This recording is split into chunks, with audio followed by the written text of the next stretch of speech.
باللہ من الشیطان الرجیم بسم اللہ الرحمن الرحیم یا ایہا الذین آمنوا اتقوا اللہ ولتنظر نفس ما قدمت لغد واتقوا اللہ ان اللہ خبیر بما تعملون ولا تکونوا کالذین نسوا اللہ فانساہم انفسہم اولئک هم الفاسقون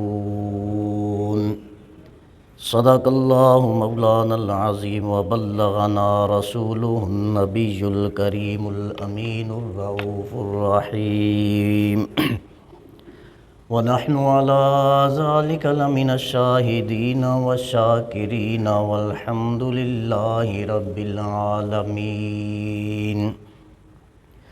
اللہم صل علی سیدنا ومولانا محمد وعلى آل سيدنا ومولانا محمد الصلاة والسلام عليك يا سيدي يا رسول الله الصلاة والسلام عليك يا سيدي يا خاتم النبيين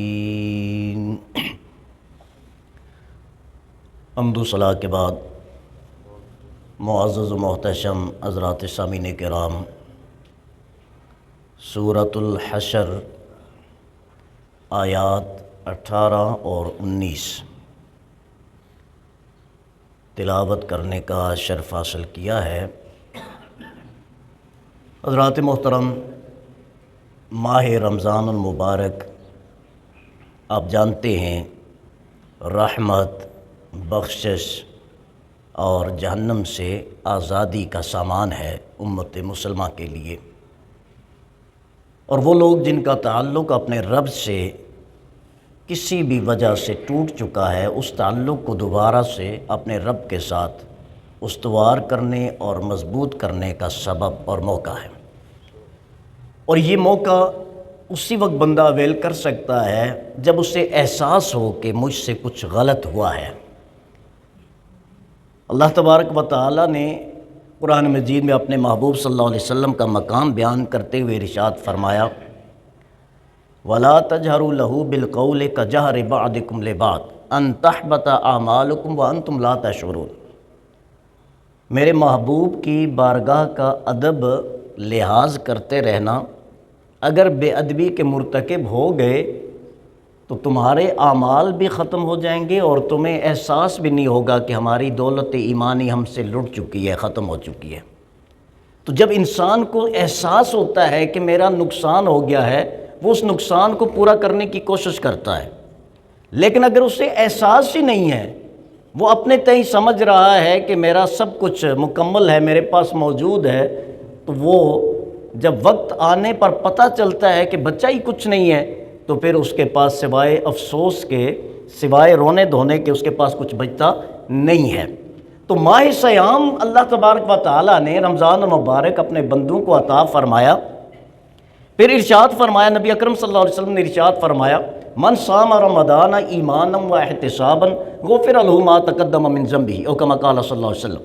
آقا صلی اللہ علیہ وسلم نے ارشاد فرمایا جس نے ماہ رمضان کے روزے رکھے ایمان کے ساتھ، یعنی اللہ اور اللہ کے رسول اور آخرت پر ایمان رکھتے ہوئے، و احتسابا، اور اپنا احتساب کرتے ہوئے، اپنا محاسبہ کرتے ہوئے، جس نے ماہ صیام کے روزے رکھے غفر له ما تقدم من ذنبه، اللہ اس کے سابقہ گناہوں کو معاف فرما دیتا ہے۔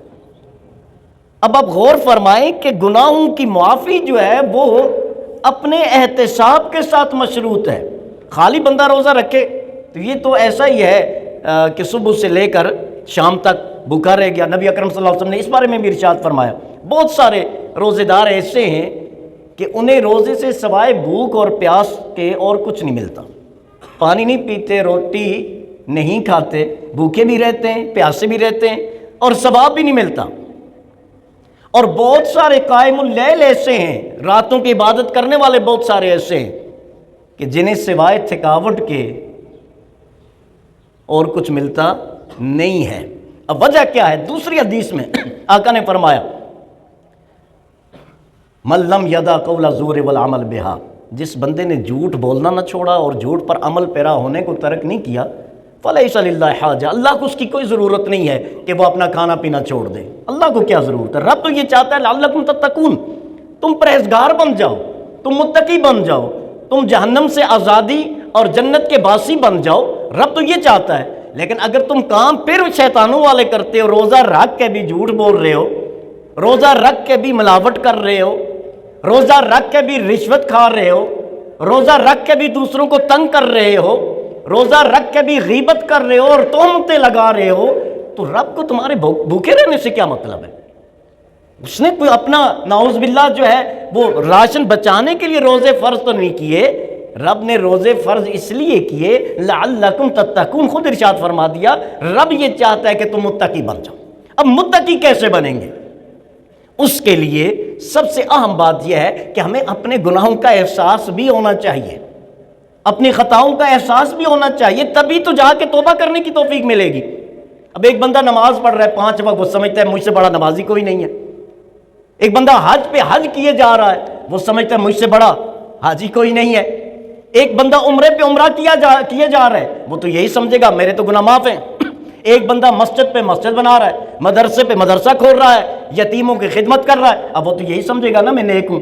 لیکن جب وہ اپنا احتساب کرے گا نا، اپنا محاسبہ کرے گا، پھر وہ اس نتیجے پہ پہنچے گا کہ یہ کام میں اللہ کے لیے کر رہا ہوں یا اپنی شہرت کے لیے کر رہا ہوں۔ یہ رمضان ہمیں بتا رہا ہے، اور یہی آیہ مبارکہ سورہ حشر کی ہمیں اس بارے میں رہنمائی دے رہی ہے جو میں نے آیت تلاوت کی۔ یا ایھا الذین آمنوا اتقوا اللہ، اے ایمان والو اللہ سے ڈرو، باقی کسی سے ڈرنے کی ضرورت نہیں ہے، کیونکہ جب بندہ اللہ سے ڈرتا ہے نا پھر دنیا والوں سے ڈرنے کی ضرورت نہیں پڑتی۔ ہمارا المیہ یہ ہے کہ ہم اللہ سے نہیں ڈرتے، اس لیے ہر ایک سے ڈرتے ہیں۔ جو اللہ سے ڈرتا ہے نا پھر وہ کسی اور سے ڈرتا نہیں ہے، لیکن جو اللہ سے نہیں ڈرتا پھر وہ ہر ایک سے ڈرتا ہے۔ تو فرمائے اتقوا اللہ، اللہ سے ڈرو، تمہارا خوف تمہارے رب کے لیے ہو، رب سے ڈرو، بندوں سے مت ڈرو۔ بندے کیا کریں گے؟ جب آپ کو یقین ہے کہ بندہ بھی وہی کرے گا جو رب چاہے گا اور اتنا ہی کرے گا جتنا رب چاہے گا، تو پھر کیا کرنا چاہیے؟ ہر ایک سے ڈرنا چاہیے؟ نہیں، پھر مالک الملک سے ڈرنا چاہیے جس کے قبضہ قدرت میں سب کچھ ہے، بندے بھی اس کے قبضہ قدرت میں اور کائنات بھی اسی کے قبضہ قدرت میں۔ فرمائے اتقوا اللہ، اللہ سے ڈرو۔ دوسری بات ارشاد فرمائی وَلْتَنْظُرْ نَفْسٌ مَا قَدَّمَتْ لِغَدٍ، یہ بڑی اہم بات ہے جس پہ ہم غور نہیں کرتے۔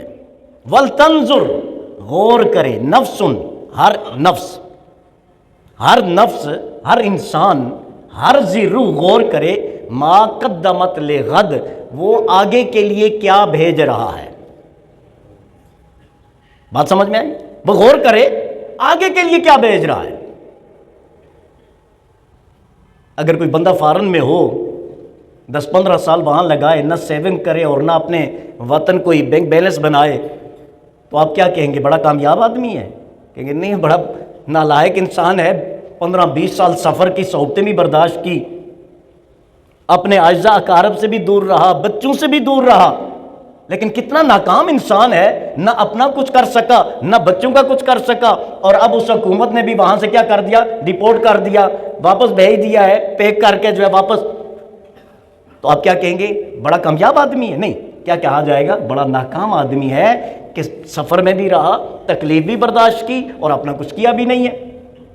تو اسی بات کو اللہ تبارک و تعالی ہمیں سمجھا رہے ہیں کہ میرے بندو، تم عارضی ہو اس دنیا میں، کچھ وقت کے لیے ہو، کچھ عرصہ، کچھ ماہ، کچھ سال کے لیے اس دنیا میں ہو، آنا مڑ کے میری طرف ہے۔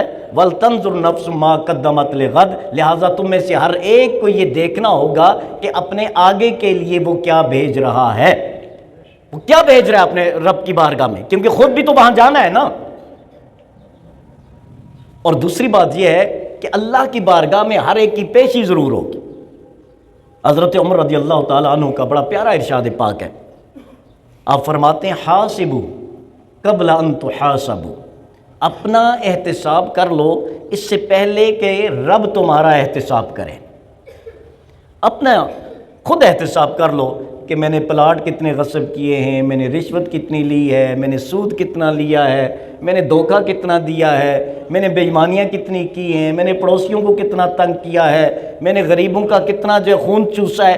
اپنا احتساب کر لو تاکہ اس دنیا میں تم ان سے معافی مانگ سکو، ان کو راضی کر سکو، ان کا حق ادا کر سکو۔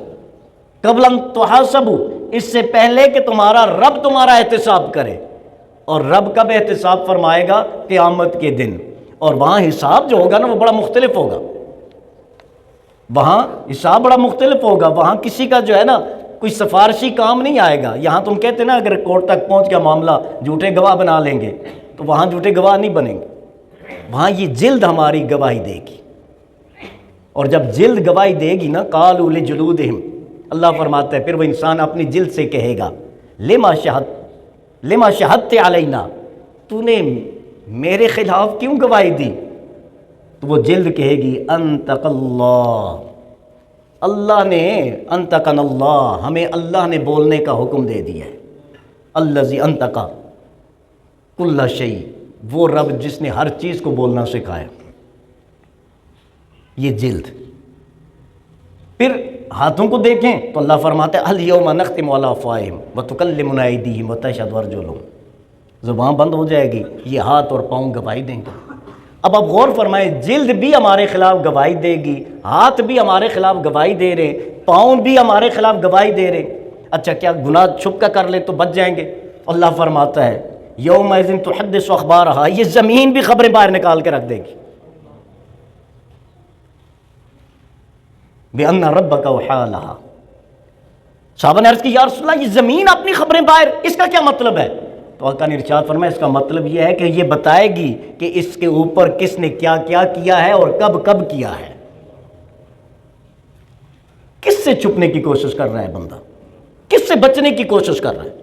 میں عموماً اپنے دوستوں سے عرض کرتا ہوں، یہ جو جب سے یہ سی سی ٹی وی کیمراز آئے نا، انہوں نے یہ آخرت کا منظر ہمیں بہت آسان کر کے ہمارے سامنے رکھ دیا ہے۔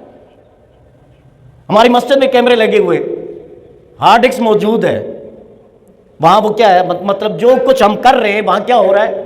ریکارڈ ہو رہا ہے۔ اس میں کوئی ذرہ برابر وہ مشین جو ہے نا وہ کمی بیشی نہیں کرے گی، جو کچھ ہماری موومنٹ ہے وہ وہاں کیا ہو رہی ہے؟ ریکارڈ ہو رہی ہے۔ اللہ نے یہ سسٹم زمین کی صورت میں ہمارے ساتھ لگایا ہوا ہے۔ یومئذ تحدث اخبارہا، جب قیامت کا دن ہوگا تو یہ زمین بھی اپنی خبریں نکال کے باہر رکھ دے گی، یہ بھی بولے گی۔ کیوں بولے گی؟ بِأَنَّ رَبَّكَ أَوْحَىٰ لَهَا، کیونکہ تیرے رب نے اسے حکم دیا ہے کہ اب جو کچھ تجھ پہ ہوا ہے نا لگا باہر لا کے رکھتے، بتاؤ ان کو۔ اب کس کس چیز سے انکار کریں گے؟ کہاں کہاں سے بچیں گے؟ انسان سے بچیں گے، بچوں سے بچیں گے، لوگوں سے بچیں گے، زمین سے کیسے بچیں گے؟ اچھا پھر ایک اور بات، لا تأخذہ سنۃ ولا نوم، اس رب سے کیسے چھپ سکتے ہو جس کی شان یہ ہے لا تأخذہ سنۃ ولا نوم، نہ اسے اونگ آتی ہے نہ اسے نیند آتی ہے۔ الحی القیوم، جو ہمیشہ زندہ ہے اور ہمیشہ زندہ رہے گا، اس رب سے کیسے چھپ سکتے ہیں؟ اب آپ غور فرمائیں، ہم بچے سے تو حیا کرتے ہیں، ہم بوڑھے نابینے سے تو حیا کرتے ہیں، ہم ان نون پرسن سے تو حیا کرتے ہیں، لیکن اس رب سے حیا نہیں ہے جو فرماتا ہے نحن اقرب الیہ من حبل الورید، میں انسان کی شہرک سے بھی زیادہ قریب ہوں۔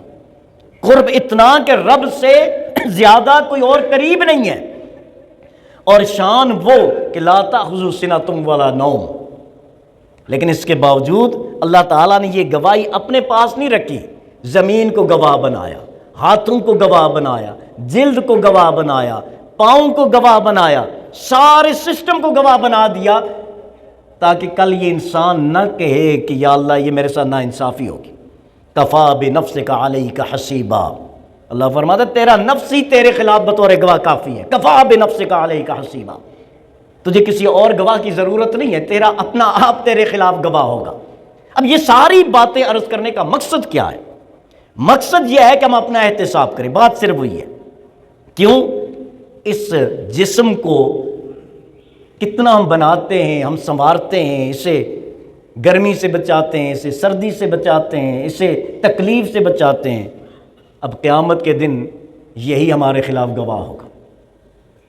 اولاد کے لیے سب کچھ کرتے ہیں، اولاد کے لیے، بچوں کے لیے، فیملی کے لیے، گھر والوں کے لیے کرتے ہیں۔ اب ان کی پوزیشن کیا ہوگی سن لیں وہ بھی، یوم یفر المرء من اخیہ وامہ وصاحبتہ وبنیہ لکل امرئ منہم یومئذ شأن یغنیہ۔ سارے ایک دوسرے سے بھاگیں گے، باپ بیٹے سے، بیٹا باپ سے، ماں بیٹی سے، بیٹی ماں سے، بھائی بھائی سے، شوہر بیوی سے۔ اللہ فرماتا ہے لکل امرئ منہم یومئذ شأن یغنیہ۔ وجہ یہ ہے کہ اس وقت ہر ایک کو اپنی پڑی ہوگی۔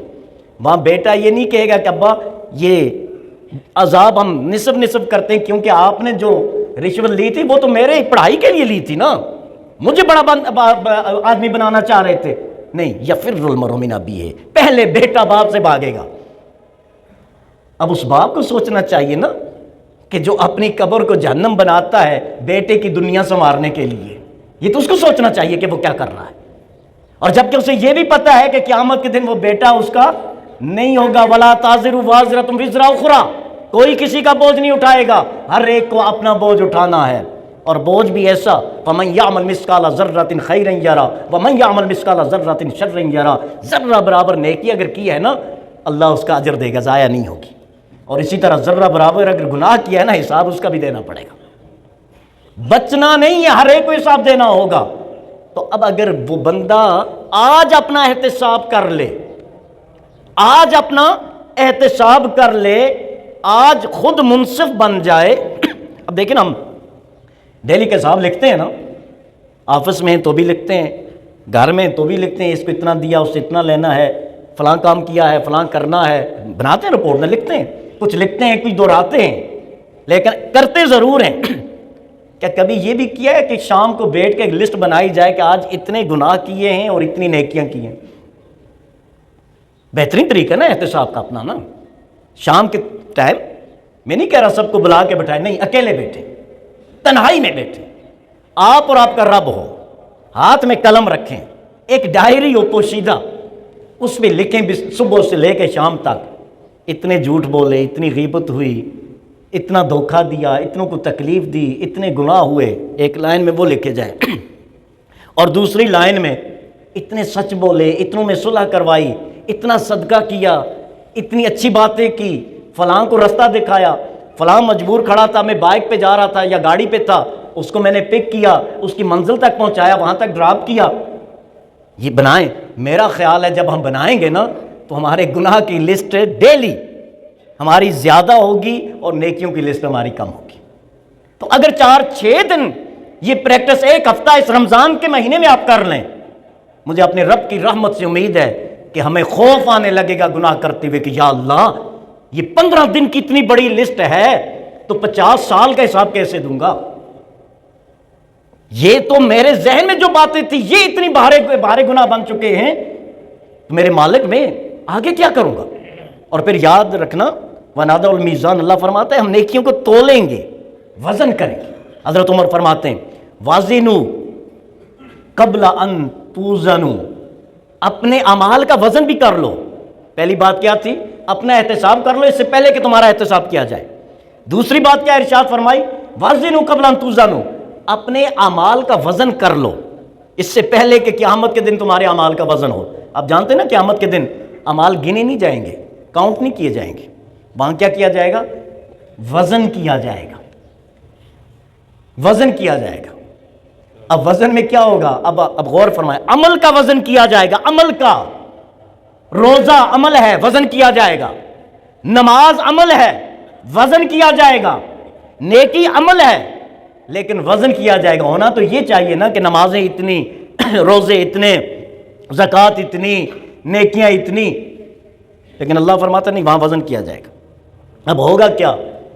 بعضوں کے اعمال ہوں گے بہت تھوڑے لیکن وزن میں بھاری ہوں گے، وزن میں کیا ہوں گے؟ بھاری ہوں گے، اور بہت سارے ایسے ہوں گے جن کے اعمال تو بہت زیادہ ہوں گے لیکن ویلیو میں نہیں ہوگی، ڈی ویلیو، جس طرح روپیہ ہمارا ڈالر کے یا پاؤنڈ کے مقابلے میں، وہ ایک طرف اتنے سارے وہ کیا ہے وہ گڈیاں رکھ لیں اور دوسری طرف 3-4 ہزار پاؤنڈ رکھیں نا، تو اگر دیکھا جائے تو یہ زیادہ ہیں لیکن ویلیو کے اعتبار سے وزن دیکھا جائے تو دوسرے زیادہ ہو جاتے ہیں۔ تو اسی طرح دکھنے میں تو بہت زیادہ اعمال ہوں گے، لیکن جب ترازو پہ رکھے جائیں گے تو ریاکاری، دکھلاوا، اپنی شہرت، اپنا نام، لوگ مجھے کہیں بڑا سخی ہے، لوگ کہیں بہت بڑا عالم ہے، لوگ کہیں بہت بڑا خطیب ہے، لوگ کہیں بڑا جو ہے دریا دل انسان ہے، لوگ کہیں ایسا، لوگ کہیں ایسا، وہ لوگ کہتے کہتے اس چکر میں جو ہے نا اپنے اعمال تباہ و برباد کر دیے۔ وہ جو نیکی اللہ کے لیے ہونی تھی وہ دنیا کے لیے ہوگی۔ تو فرمایا وازن قبل ان توزنوا، اپنا وزن کر لو اپنے اعمال کے اس سے پہلے کہ رب تمہارے اعمال کا وزن کرے۔ تو یہ ہمیں تولنا ہوگا کہ ریاکاری کہاں ہے، دکھلاوا کہاں ہے۔ تیسری بات ارشاد فرمائی وَتَزَيَّنُوا لِلْعَرْضِ الْأَكْبَرِ، اور بڑی پیشی کے لیے اپنے آپ کو تیار کر لو، بڑی پیشی کے لیے۔ آپ شادی پہ جاتے ہیں، اچھا لباس تیار کرتے ہیں، فنکشن ہو اچھا لباس پہنتے ہیں تاکہ اچھے نظر آئیں، اور اللہ فرماتے ہیں سب سے بہترین لباس کون سا ہے؟ تقوی، یہ قیامت کا لباس ہے۔ حضرت عمر فرماتے ہیں تزینوا، اپنے آپ کو مزین کرو، للعرض الاکبر، بڑی پیشی کے لیے۔ اور بڑی پیشی کون سی ہے؟ جب رب سے ملاقات ہوگی۔ اور دنیا والوں کی ملاقات کے لیے تو ہم اچھے سے اچھا لباس بناتے ہیں، رب کی ملاقات کے لیے بھی لباس کو تیار کیا ہے۔